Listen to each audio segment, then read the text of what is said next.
এখানে সব মুসলমানকে আল্লাহ নির্দেশ দেননি, কিছু মুসলমানকে বলেছেন ইসলামী শিক্ষা দীক্ষা অর্জনের জন্য বের হয়ে যাও। আর রাসূলের যে হাদিস আমি আপনাদের সামনে তিলাওয়াত করেছি, তাতে রাসূল বলেন সমস্ত মুসলমান নারী পুরুষের জন্য ইসলামী শিক্ষা অর্জন করা ফরজ। তাই প্রশ্ন জাগে, সমস্ত মুসলমানের জন্য ফরজ হলে কিছু মুসলমান গেলে হয় কিভাবে? আর কিছু মুসলমান গেলে যদি চলে তাহলে সমস্ত মুসলমানের জন্য ফরজ হয় কিভাবে? বাহ্যিক দৃষ্টিতে হাদিসের কথায় আর কোরআনের কথায় একটু সাংঘর্ষিক হয়ে যায়, কিন্তু আমরা এর সমাধানটা জানলে বুঝতে পারবো আসলে সাংঘর্ষিক নয়। এবং সমাধান জানার জন্য আমাদের সকলের মনে রাখা দরকার যে ইসলামী শিক্ষার প্রধান তিনটি স্তর আছে। প্রাথমিক স্তরের ইসলামী শিক্ষা, মাধ্যমিক স্তরের ইসলামী শিক্ষা এবং উচ্চতর স্তরের ইসলামী শিক্ষা। প্রথমে আমরা তিনটি স্তরের পরিমাণ বোঝার চেষ্টা করি। প্রাথমিক স্তরের ইসলামী শিক্ষার পরিমাণ হলো অতি সামান্য পরিমাণ। যে পরিমাণ ইসলামী শিক্ষা গ্রহণ করলে একজন মানুষ, একজন মুসলমানের মতো জীবনযাপন করতে পারে। যেমন সহি শুদ্ধ কলেমা কালাম জানা, সহি শুদ্ধ উযু গোসল জানা, পাক নাপাক জানা, নামাজ বন্দেগী জানা, এইটুকুই ইসলামের প্রাথমিক শিক্ষা। কেউ যদি সহি শুদ্ধ কলেমা কালাম অর্থসহ জানে, সহি শুদ্ধ উযু গোসল জানে, পাক নাপাক জানে, নামাজ কালাম জানে, তবেই সে মুসলমানের মতো জীবনযাপন করতে পারে। তাই যে পরিমাণ ইসলামী শিক্ষার দ্বারা একজন মুসলমানের মতো জীবনযাপন করতে পারে, এটুকুই ইসলামের প্রাথমিক শিক্ষা। পরিমাণটা বুঝে থাকলে বলুন তো, সিলেবাসটা কি অনেক লম্বা না অত্যন্ত শর্টকাট? অত্যন্ত শর্টকাট। ওযুর 4 ফরজ জানা 4 মিনিটের ব্যাপার। 7 কারণে ওযু ভেঙে যায়, শিখা 7 মিনিটের ব্যাপার। গোসলের 3 ফরজ শিখা 3 মিনিটের ব্যাপার। নামাজের 13 ফরজ শিখা 13 মিনিটের ব্যাপার। নামাজের 15টি ওয়াজিব শিক্ষা করা 15 মিনিটের ব্যাপার। নামাজের 28টা সুন্নত শিখা 28 মিনিটের ব্যাপার। বুঝে থাকলে এবার বলুন তো, ইসলামের সহি শুদ্ধ কলেমা কালাম, উযু গোসল, পাক নাপাক, নামাজ বন্দেগী শিক্ষা করাটা বৎসর খানেকের সিলেবাস হবে না মাত্র কয়েক মাসের? মাত্র কয়েক মাসের সিলেবাস। এটা হলো ইসলামের প্রাথমিক শিক্ষার পরিমাণ। ইসলামের মাধ্যমিক শিক্ষার পরিমাণ হলো প্রচলিত মাদ্রাসার পাঠ্য তালিকাভুক্ত কিতাবগুলি পড়াবার যোগ্যতা অর্জন হয় যে পরিমাণ ইসলামী শিক্ষার দ্বারা। মাদ্রাসার পাঠ্যভুক্ত কিতাবগুলি পড়াবার যোগ্যতা অর্জন হয় যে পরিমাণ ইসলামী শিক্ষার দ্বারা। এটা ইসলামী শিক্ষার মাধ্যমিক পরিমাণ। এর মধ্যে আবার ভাগ আছে নিম্ন মাধ্যমিক, উচ্চ মাধ্যমিক, সেদিকে আমি আর গেলাম না। আর যে পরিমাণ ইসলামী শিক্ষা অর্জন করলে মানব জীবনের সব সমস্যার সমাধান কোরআন হাদিসের আলোকে প্রদান করা যায়, সেটা হলো ইসলামের উচ্চতর শিক্ষা। যে পরিমাণ ইসলামী শিক্ষা অর্জন করলে মানব জীবনের সব সমস্যার সমাধান কোরআন হাদিসের আলোকে প্রদান করা যায়। কোন স্তরের ইসলামী শিক্ষা? উচ্চতর। যে পরিমাণ ইসলামী শিক্ষা অর্জন করলে মাদ্রাসার কিতাবগুলি পড়ানো যায়, মাধ্যমিক। যে পরিমাণ ইসলামী শিক্ষা অর্জন করলে নমাজ কালাম পড়ে মুসলমানের মতো জীবনযাপন করা যায়। তাই এবার বলুন, ইসলামের মাধ্যমিক এবং উচ্চতর শিক্ষা অর্জন করার মেধা শক্তি কি সব মুসলমানের আছে? নেই, সময় সুযোগও নাই। ইসলামের মাধ্যমিক শিক্ষা এবং উচ্চতর শিক্ষা অর্জন করার মেধা শক্তিও সব মুসলমানের নাই, সময় সুযোগও নাই। তাই এটা সকলের জন্য ফরজ নয়, সকলের জন্য ফরজ নয়। ওযুর 4 ফরজ: মুখ ধোয়া, হাত ধোয়া, মাথা মাসে করা, পা ধোয়া। এতটুকু শিকার মতো মেধা শক্তি কার কার নাই? তাহলে ইসলামের প্রাথমিক শিক্ষা অর্জন করার মেধা শক্তিও আল্লাহ সমস্ত মুসলমানের মাথায় দিয়েছেন এবং অল্প সময় সুযোগের ব্যবস্থাও আল্লাহ সব মুসলমানকে দিয়েছেন। তাই হাদিস শরীফে ইসলামের প্রাথমিক শিক্ষা সম্পর্কে রাসূল বলেন সব মুসলমানের জন্য ফরজ, আর আলোচ্য আয়াতে মাধ্যমিক এবং উচ্চতর শিক্ষা সম্পর্কে আল্লাহ বলেন কিছু মুসলমান যাও। কিছু মুসলমানের জন্য ইসলামের মাধ্যমিক এবং উচ্চতর শিক্ষা অর্জন করা ফরজ, আর প্রাথমিক শিক্ষা অর্জন করা সমস্ত মুসলমানদের জন্য ফরজ। বুঝে থাকলে এবার বলুন, কোরআনের কথায় আর হাদিসের কথায় কি পরিমাণ বিরোধ আছে? মোটেও নেই। কি পরিমাণ বিরোধ আছে? মোটেও নেই।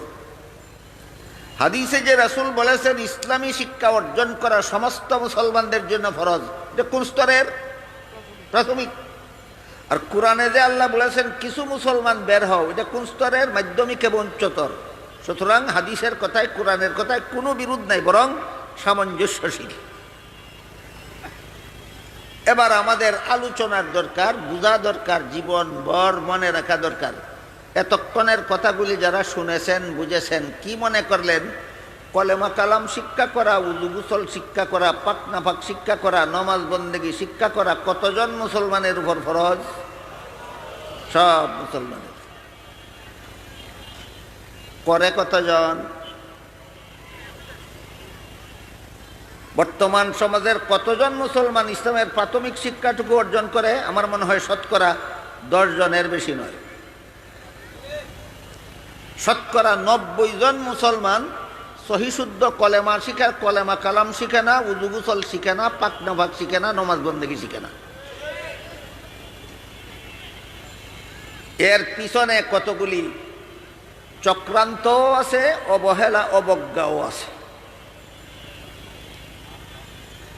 যে কলেমা কালাম শিখা, উযু গোসল শিখা, পাক নাপাক শিখা, নমাজ কালাম শিখা সমস্ত মুসলমানদের জন্য ফরজ ছিল, এগুলি বর্তমান সমাজের শতকরা 90 জন মুসলমান শিখে না কেন? এই ফরজ দায়িত্ব থেকে দূরে অবস্থান করে কেন? এর পিছনে কিছু অবহেলা অবজ্ঞাও আছে, কিছু চক্রান্তও আছে।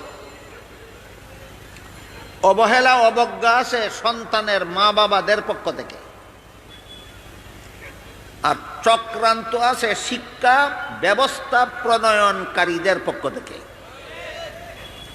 মা বাবাদের পক্ষ থেকে সন্তানদেরকে ইসলামী শিক্ষায় মূর্খ রাখার কোনো চক্রান্ত নাই, শুধু আছে অবহেলা আর অবজ্ঞা। পিতামাতা সন্তানকে অশিক্ষিত রাখার জন্য চক্রান্ত করতে পারে? তাহলে রাখে কেন? অবহেলার কারণে, অবজ্ঞার কারণে। আর আমাদের সমাজের শিক্ষা ব্যবস্থা চক্রান্তমূলকভাবেই মুসলমান ছাত্রছাত্রীদেরকে ইজ্জত সামান্য ইসলামী শিক্ষা থেকে বঞ্চিত রাখার মতো সিলেবাস স্কুল কলেজে পাঠ্য করে রাখে।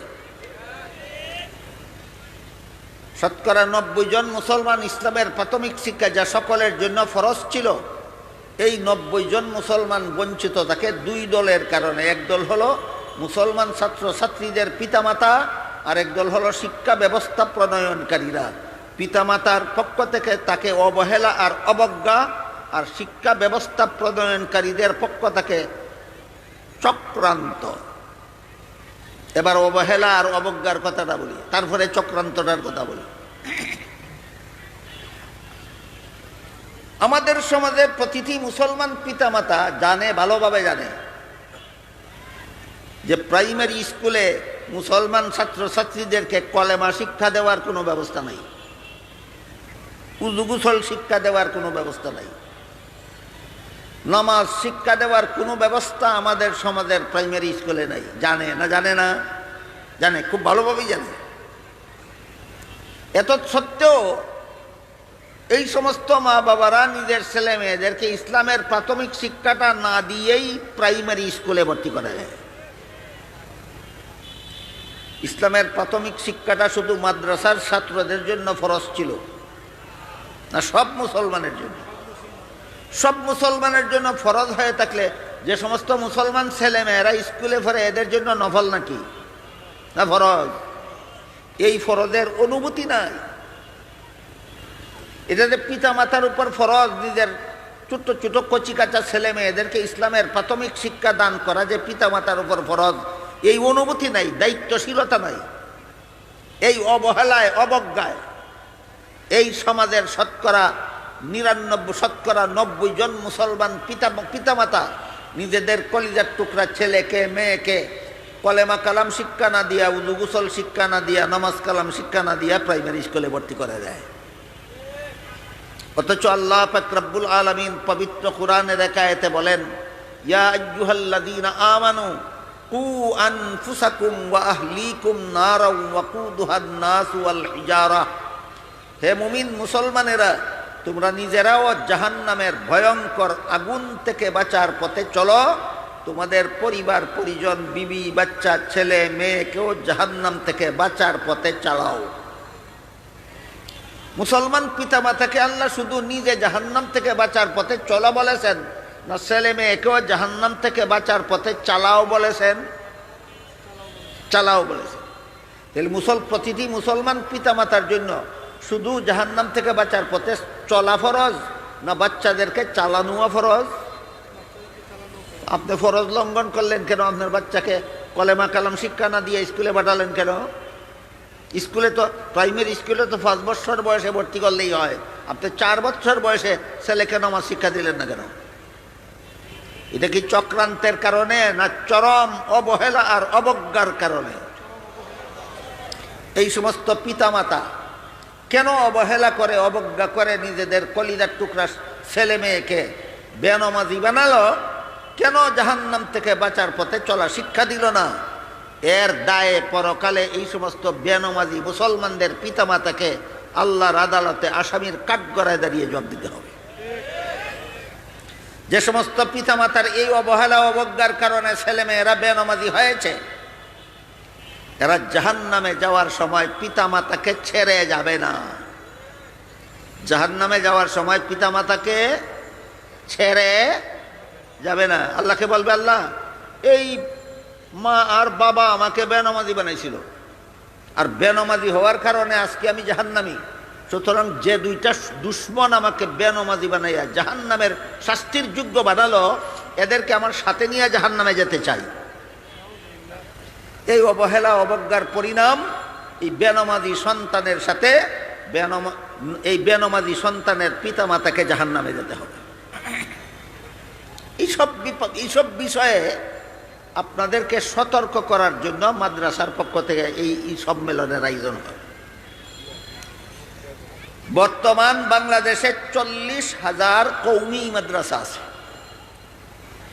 প্রায় প্রতিটি কওমি মাদ্রাসার পক্ষ থেকে বছরে কমপক্ষে একটি করে এরকম ইসলামী সম্মেলন হয়। তাই বাংলাদেশের কওমি মাদ্রাসাগুলির পক্ষ থেকে প্রতি বছরে 40,000 ইসলামী সম্মেলন বাংলাদেশে অনুষ্ঠিত হয়, শুধু এই সমস্ত ব্যাপারে আপনাদের সতর্ক করার জন্য। সাবধান মুসলমান পিতামাতা, নিজের কলিজার টুকরা সন্তানকে বেনমাজি বানাইয়া জাহান্নামে পাঠাবেন না।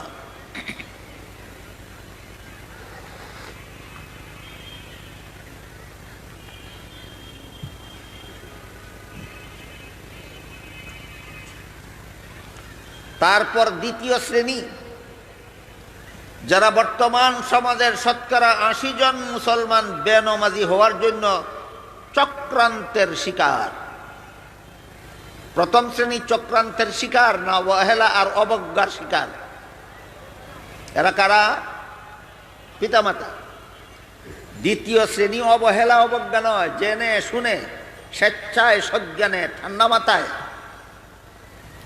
প্রাইমারি স্কুলের সিলেবাস এমনভাবে তৈরি করে দেয়, হাই স্কুলের সিলেবাস এমনভাবে তৈরি করে দেয়, কলেজ ভার্সিটির সিলেবাস এমনভাবে তৈরি করে দেয় যে এই সিলেবাস নিয়ে লেখাপড়া করলে মুসলমানের সন্তান যেন ডক্টর আহমদ শরীফ হতে পারে।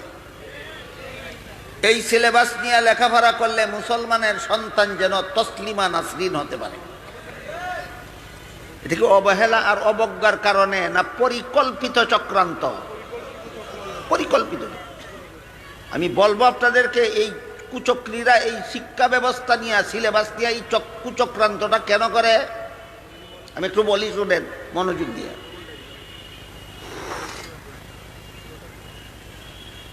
মাদ্রাসার শিশু শ্রেণীতে, প্রথম শ্রেণীর আগেরটা শিশু শ্রেণী, স্কুলেও তো এমনই না? স্কুলে প্রথম শ্রেণীর আগে যে কিছু লেখাপড়া হয় বাচ্চাদের, কোন শ্রেণী? নার্সারি। নার্সারি, শিশু শ্রেণী।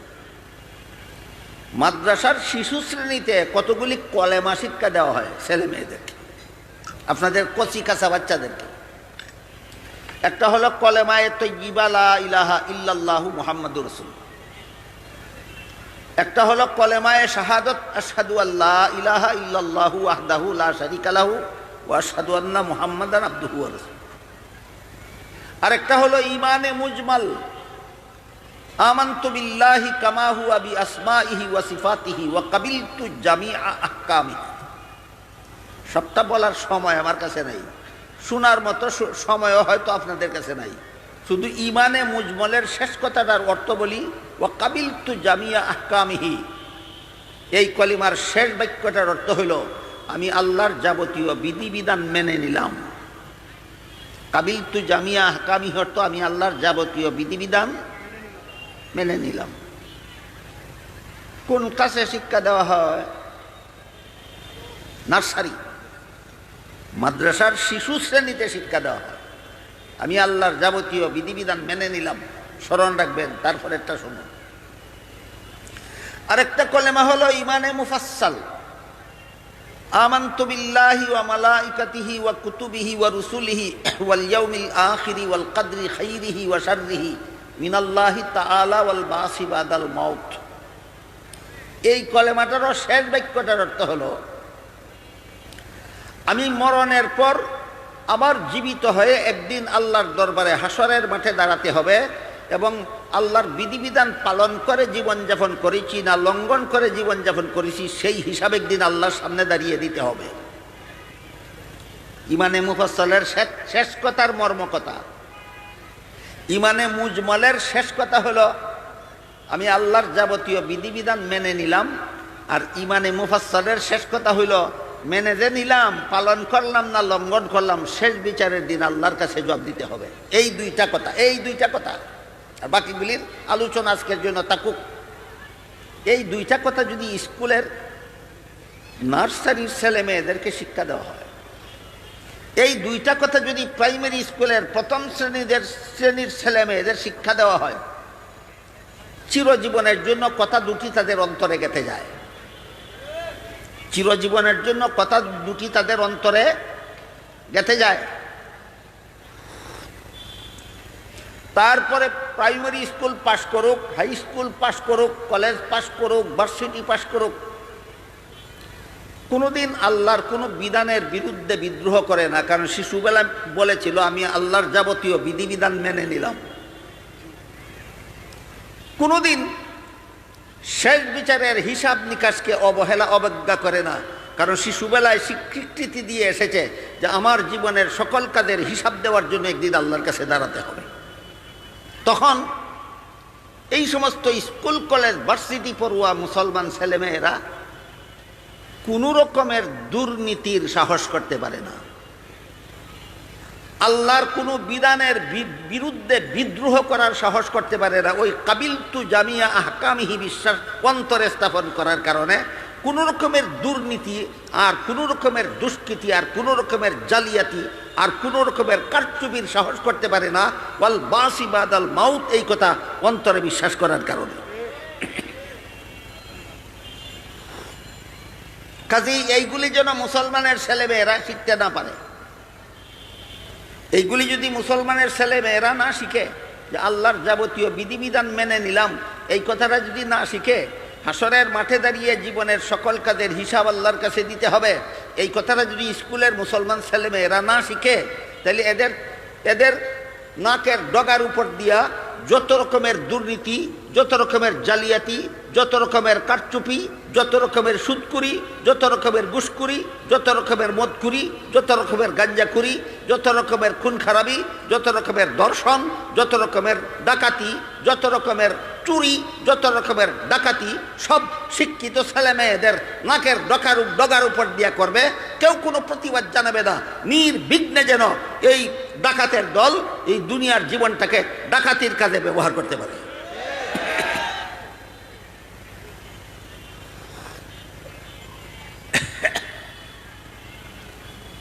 আমার নিজের দেশের ব্যাপারে একটু পরে বলি, পাকিস্তানের একটা খবর বলি আপনাদের।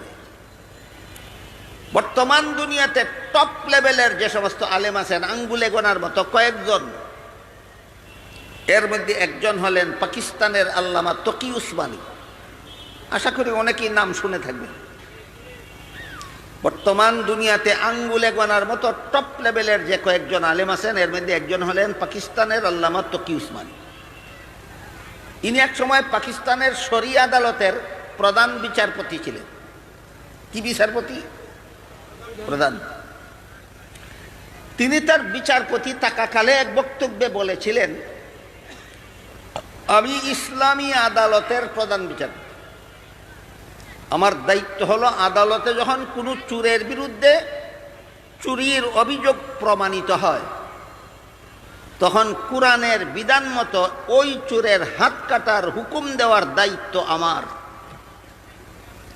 কিন্তু আমি প্রধান বিচারপতি হওয়ার পর থেকে আমি এই পদ ছেড়ে দেওয়ার পূর্ব পর্যন্ত একটা চোরের হাত কাটার সুযোগ আমি হাত কাটার হুকুম দেওয়ার সুযোগ পাইনি। কারণ হলো চোর থানার পুলিশকে ঘুষ দিয়া থানার থেকেই ছাড়া পেয়ে যায়, আদালত পর্যন্ত পৌঁছে না, হুকুম দেব কিভাবে? এইরকম ঘুষখোর পুলিশ শুধু পাকিস্তানে বাস করে না, আর কোনো দেশে বাস করে না। এরা এই ঘুষখোরের দল চোরের কাছ থেকে ঘুষ খেয়ে চোরকে আদালতে না পৌঁছায় নিরাপদে বাড়িতে শ্বশুর বাড়ির মতো পৌঁছায় কেন? এই সমস্ত চোর পুলিশের দল, ঘুষখোর পুলিশের দল, এরা ওই কাবিলতু জামিয়া আহকামিহি শিখে নাই, আর ওয়াল বাসি বাদাল মাউত শিখে নাই।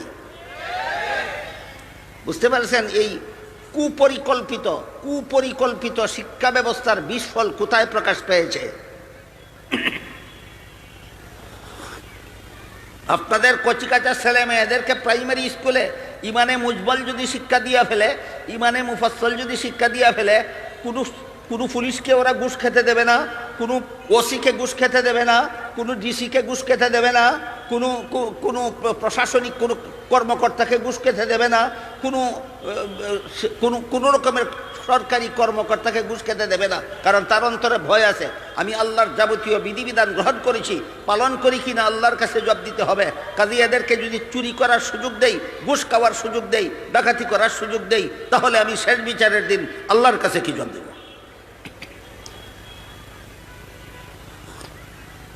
আমি কি আপনাদের বুঝাতে পারলাম? কুচক্রীরা প্রাইমারি স্কুলের শিশু শ্রেণীতে অথবা প্রথম শ্রেণীতে আপনাদের কলিজার টুকরা ছেলে মেয়েদেরকে কলেমা কালামটা শিক্ষা দেয় না কেন? ভবিষ্যৎ জীবনে যত চুরি ডাকাতি করবে এরা যেন ধরে না, এই সুযোগটা করে নেওয়ার জন্য।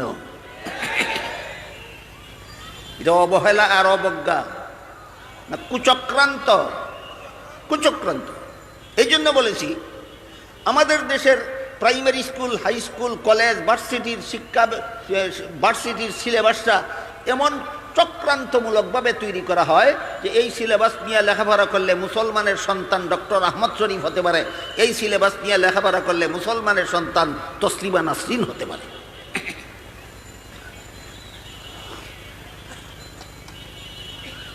হয়তো আপনারা অনেকেই জানেন ডক্টর আহমদ শরীফ বলতে কি বোঝায়, তসলিমা নাসরিন বলতে কি বোঝায়, অনেকে নাও জানতে পারে।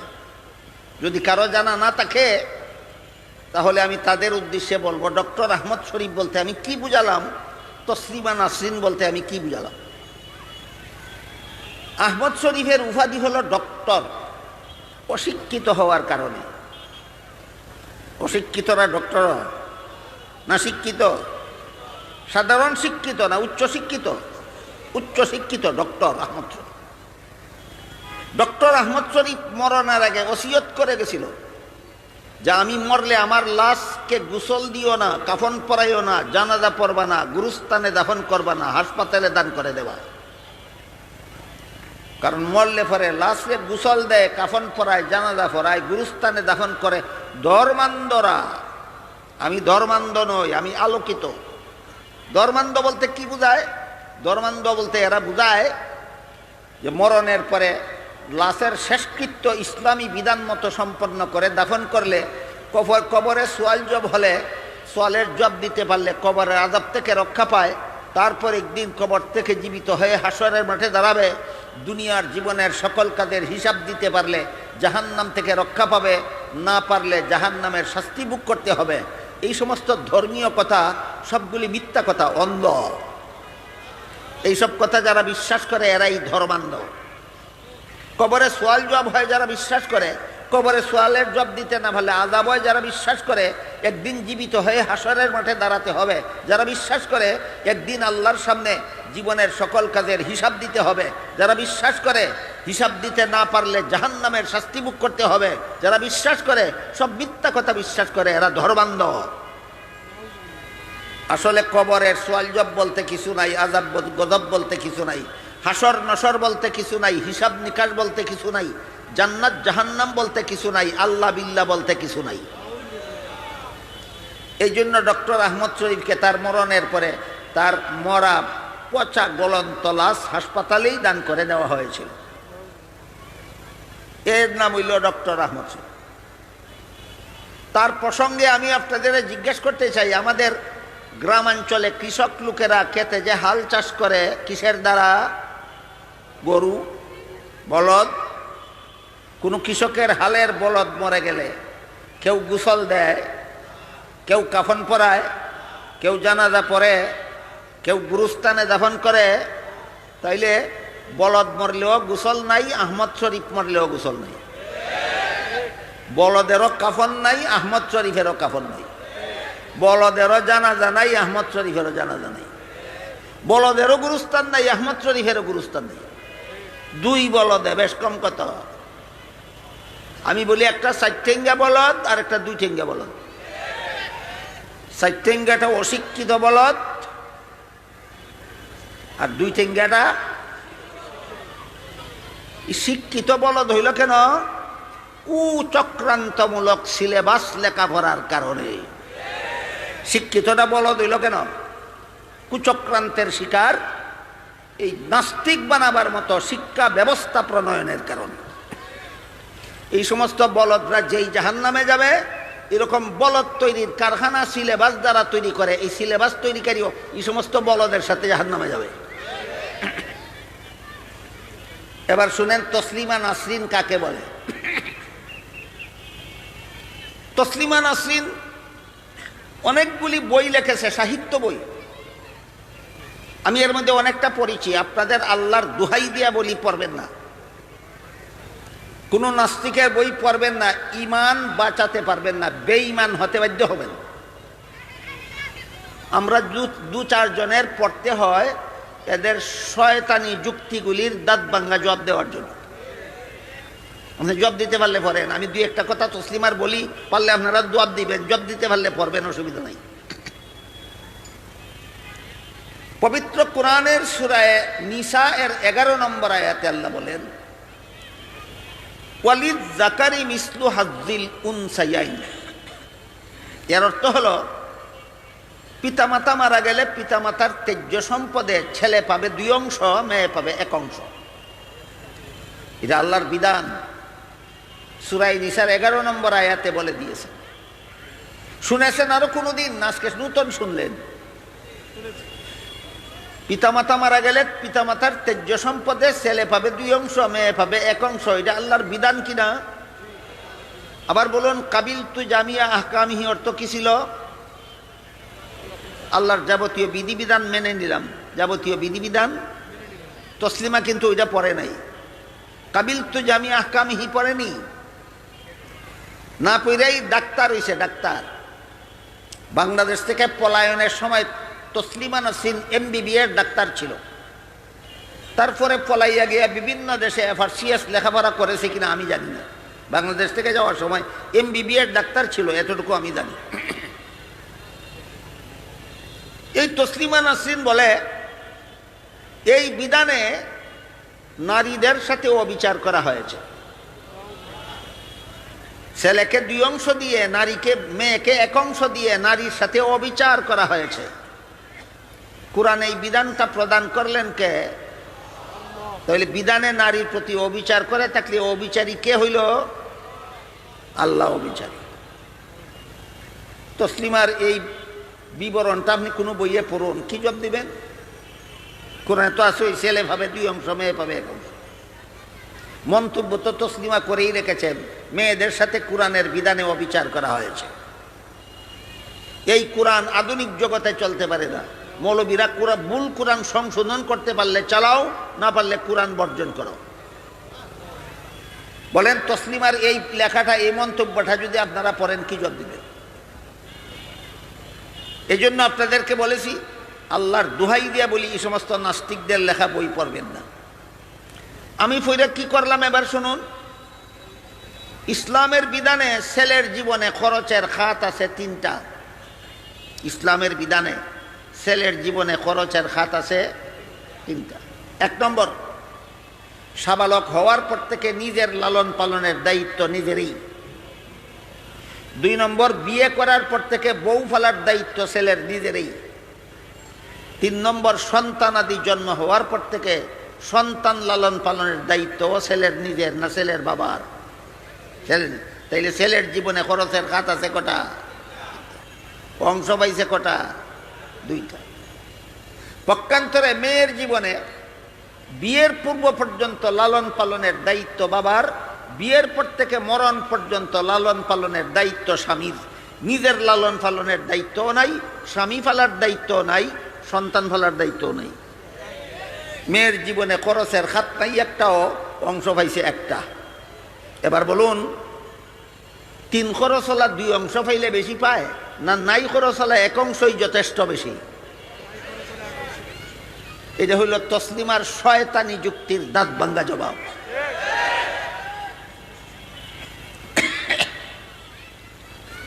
এই সমস্ত কোরআন বিরোধী, আল্লাহর বিধান বিরোধী বক্তব্য সমূহ প্রদানের কারণে এক সময় সারা বাংলাদেশের মুসলমান একসাথে গর্জে উঠেছিল। জানি না আপনাদের কাঁধে কার কার স্মরণ আছে। অন্ধকার রাত্রে যেই বুরকাকে ঘৃণা করত, যেই বুরকাকে নিন্দা করত, সেই বুরকা পরে বাংলাদেশ থেকে পালিয়ে সুইডেন গিয়েছিল।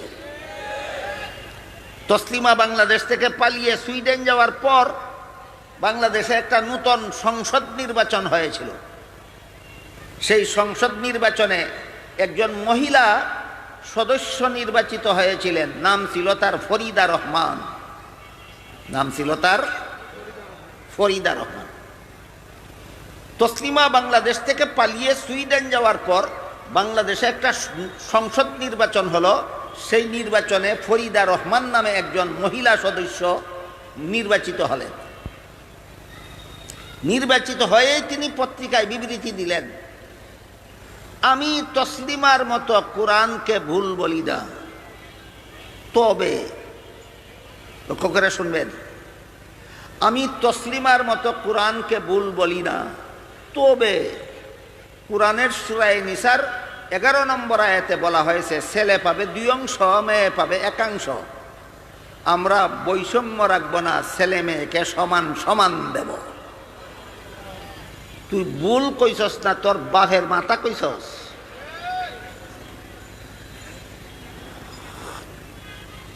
এরপরে লেখে, কারণ যদিও সূরা নিসার 11 নম্বর আয়াতে আল্লাহ বলেছেন ছেলে পাবে 2 অংশ, মেয়ে পাবে 1 অংশ, সমান দিলে গুনাহ হবে, এমন কথা আল্লাহ কোরআনের কোনো আয়াতে বলেননি।